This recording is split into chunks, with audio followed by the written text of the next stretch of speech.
Metro పనులు ప్రారంభించిన అధ్యక్ష. మిరాలం ట్యాంక్ ప్రారంభించిన అధ్యక్ష. అదే విధంగా longest flyover PV Narasimha Rao flyover తర్వాత రెండో లాంగెస్ట్ ఫ్లైఓవర్ మన్మోహన్ సింగ్ గారి పేరు మీద ఫ్లైఓవర్ ని జూ పార్క్ దగ్గర మనం ప్రారంభించుకున్నాం అధ్యక్ష. ఓల్డ్ సిటీ నెగ్లెక్ట్ చేయలేదు అధ్యక్ష. అండర్ గ్రౌండ్ డ్రైనేజ్ చంద్రాయన్గుట్ట ప్రాంతానికి మనం నిధులు ఇచ్చినాం అధ్యక్ష.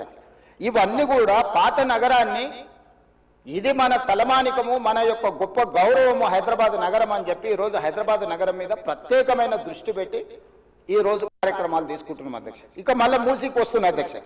ఈ మూసీని కేవలం మా మిత్రులు పాల్ శంకర్ గారు అడిగారు, ఇది ఉత్తర నీళ్ళే తీసుకొస్తారా, దీన్ని వ్యాపార కేంద్రంగా చేస్తారా? వారేమో ప్రశ్న అడిగారు. కొంతమంది ఏమో రేవంత్ రెడ్డి రియల్ ఎస్టేట్ బ్రోకర్గా మారాడు, రేవంత్ రెడ్డి రియల్ ఎస్టేట్ చేస్తాడని. అధ్యక్ష, రియల్ ఎస్టేట్ ఒక ఇండస్ట్రీని ప్రమోట్ చేసి ఇండస్ట్రీకి అవసరమైన వసతులు కల్పించడం అనేది ప్రభుత్వం యొక్క బాధ్యత. ఈ నగరం రియల్ ఎస్టేట్ విస్తరిస్తే పెట్టుబడులు వస్తాయి, పరిశ్రమలు వస్తే ఉద్యోగ ఉపాధి అవకాశాలు వస్తాయి.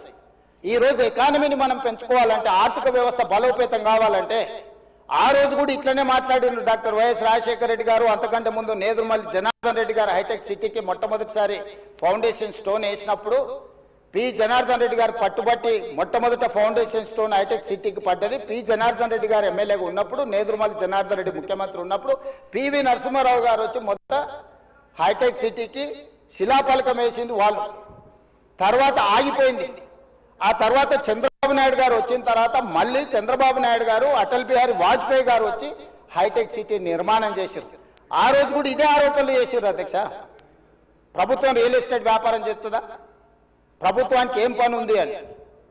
కానీ ఇలా విస్తరించిన నగరం ఎక్కడొచ్చింది అధ్యక్ష? సైబరాబాద్ అని గొప్పగా ఎందుకు చెప్పుకుంటున్నాం? ఐటీ కంపెనీలు, ఫార్మా కంపెనీలు, global capability centres, data centres, ఇవన్నీ ఎక్కడి నుంచి వచ్చినాయి అధ్యక్ష?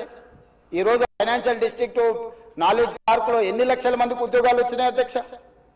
ఈరోజు విస్తరించే నగరం అర్బనైజేషన్ అవుతుంది అధ్యక్ష. పట్టణ ప్రాంతాలు పెరుగుతున్నాయి, పట్టణీకరణ జరుగుతుంది. ఈరోజు 55% జనాభా పట్టణాలలో నివసిస్తున్నారు అధ్యక్ష.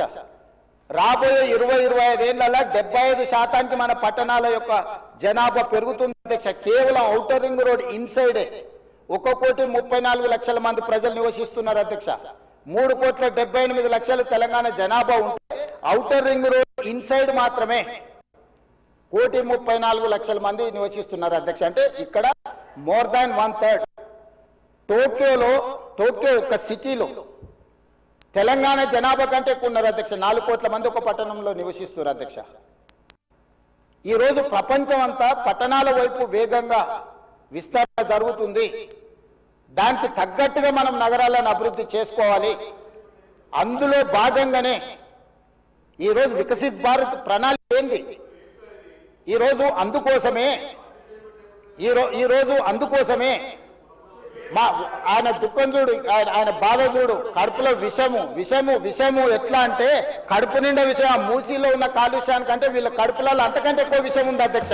విషం జిమ్ముతున్నారు. మీరు మూసీ కాలుష్యమే ప్రమాదం అనుకుంటున్నారు అధ్యక్ష. ఈ మనుషుల కడుపుల్లో ఉన్న విషయం మూసీ కాలుష్యానికంటే ప్రమాదకరంగా తయారైంది అధ్యక్ష. ఏం నొప్పి అధ్యక్ష? నేను ఎవరినైనా విమర్శించిన అధ్యక్ష? నేను ఈ ప్రభుత్వం ఏం కార్యక్రమాలు చేపట్టబోతుందో సభలో సభ్యులు మాకు తెలవాలని అడిగినారు. పాయల శంకర్ గారు ఏం అడిగినారు అధ్యక్ష? మేము సభ్యులము, ప్రభుత్వం ఏం చేస్తుందో మాకు వివరించండి, మేము కూడా మా చేతనైనా సాయం చేస్తామని మాట్లాడినారు అధ్యక్ష. నేను వివరాలు చెప్పే ప్రయత్నం అయితే విషయం ఎందుకు కక్కుతున్నారు అధ్యక్ష? ఈ రోజు క్వశ్చన్ అవర్లో సప్లిమెంటరీ క్వశ్చన్స్ 2 ఉంటాయి. 10 క్వశ్చన్స్ ఉండవు, 10 మందికి ఇయ్యరు. స్పీకర్ గారు అలౌ చేశారు, స్పీకర్ గారు నాకు అనుమతించారు వివరించమని. స్పీకర్ గారి అధ్యక్ష వాళ్ళ ప్రాధాన్యత ఏందో మీకు అర్థమైంది కదా అధ్యక్ష? ఈ చర్చ జరగవద్దు, ఈ నిజాలు ప్రజలకు తెలియవద్దు. విషం కడుపు నిండా విషం. మీరు కళ్ళు చూడండి అధ్యక్ష, అసలు వాళ్ళ కళ్ళలో చూడండి. వాళ్ళ కళ్ళగిన వేలే శక్తి ఉంటే ఆ విషపు కళ్ళతో చూస్తే మొత్తం కాలి బూడిదైపోయేటట్టు చూస్తున్నారు అధ్యక్ష. కప్పిపుచ్చుకోవడానికి అద్దాలు పెట్టుకుంటున్నారు అధ్యక్ష.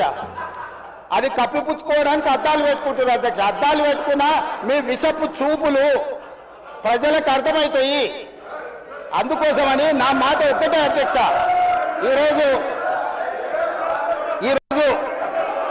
తెలంగాణకు కూర్చోండి హరీష్ రావు గారు, కూర్చోండి మాట్లాడుతున్నారు కానీ ఈ